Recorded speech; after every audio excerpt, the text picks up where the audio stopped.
Welcome to mint current affairs. അടുത്തിടെ Indian സൈന്യം ഏത് സംസ്ഥാനത്താണ് ടീസ്റ്റ പ്രഹാർ അഭ്യാസം നടത്തിയത്? പശ്ചിമ ബംഗാൾ. അടുത്തിടെ വാർത്തകളിൽ കണ്ട സകുരാജിമ അഗ്നിപർവ്വതം ഏത് രാജ്യത്താണ് സ്ഥിതി ചെയ്യുന്നത്?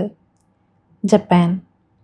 മലയാറ്റൂർ ഫൗണ്ടേഷൻ്റെ 4ാമത് സാഹിത്യ അവാർഡ് 2025 നേടിയത് ആരാണ്? അംബികാസുധൻ മങ്ങാട്.